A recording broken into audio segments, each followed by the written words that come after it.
Hello, everyone, and welcome to The Movie House. Today we're going to talk to you about a movie from 1967 called Barefoot in the Park, starring Robert Redford and Jane Fonda.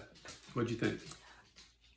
This is Neil Simon, if I remember correctly. I've heard of the movie for many, many years, but I'd never seen it. And had you seen it? Yes. Okay, you had seen it. What prompted us to watch this movie? I'm trying to remember, did we have a reference or was it just something? I don't recall exactly, but I think I just wanted to watch it again. Okay, I liked it. I'd never seen Jane Fonda in a film where she's young. I mean, she's a very young actress in this movie, and her acting was top notch. I loved her character. Neil Simon is a wonderful, wonderful playwright, and he comes up with really, really great characters. So I really liked her character. I thought she did a fabulous job acting. I don't know how many movies she had done at this point, but she was fantastic. And Robert Redford was great as always. Yes, this is actually the first movie Robert Redford was in that was actually a hit. Oh. He made like 3 or 4 movies before this. They all bombed. And actually he'd become disillusioned and was thinking about quitting acting. And he spent like a year in Europe to get away from Really? things. Yeah. And he apparently had signed a contract with the studio, and they threatened to sue him if he didn't come back and make this movie. Oh, wow. So he did, and it was a hit. And he actually played the same role on Broadway. I didn't know that. Yeah, he originated the role on the stage as well. Oh, okay. So yeah, he's very familiar with it. And he didn't want to do it because he'd already done it. Right. He's like, I don't want to repeat myself, but they kind of twisted his arm a little bit, and it worked out for everybody. Right, and as we know, a lot of times doing the play and doing a movie are two totally different mediums. And sometimes it comes over really, really well, like Barefoot in the Park did, Arsenic and Old Lace did. But as we said before, Harvey didn't. Right. Harvey was great as a stage play, but didn't really have as much fun or speed as it did in the movie.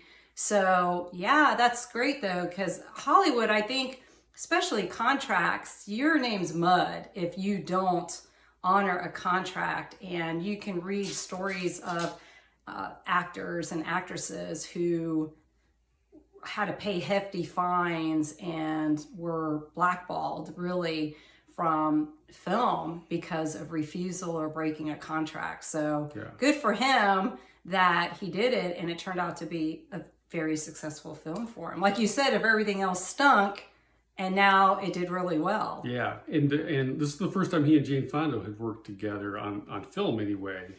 And they apparently got along great because they made 4 other movies after this together over the years. So it was a good pairing, and they got to work together a lot after this. Yeah, the chemistry is wonderful between them. You really feel the connection of this young couple who just got married. Right. And are living in a tiny apartment in New York.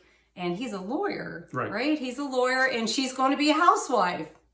And it's just really, really interesting how they navigate all this newness. But I love their connection. I love how he's more a serious person, and she's the free spirit, and he's the nerd, as Dave Ramsey would say.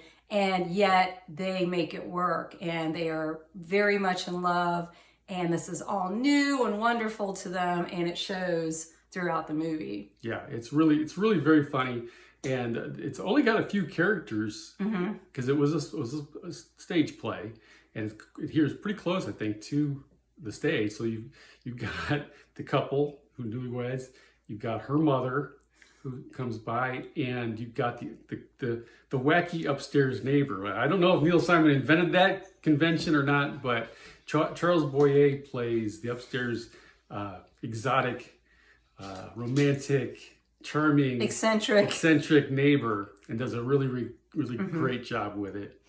And Mildred Natwick plays the Jane Fonda's mother, and she's great. She's great. She actually got a nomination for an Academy Award for the role. She should. It's a really, really cute character. Yeah, and all the characters are different. They're all interesting and funny in their own way. Mm-hmm. And it's a great movie. Yeah.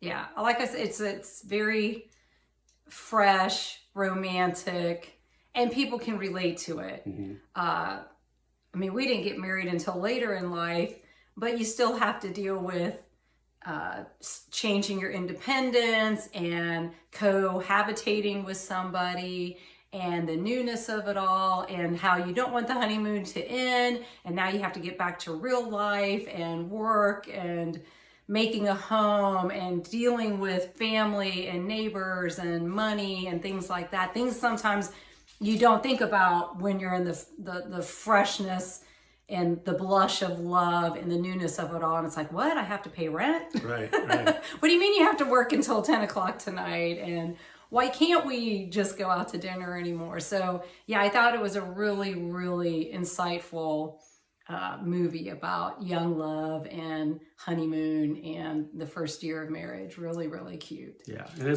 for an almost now 50-year-old movie, it holds up. Yes. The themes are universal and timeless, and so if you haven't seen it, you'll enjoy it. Yes. So go take a romp and go barefoot in the park. Okay, there you go.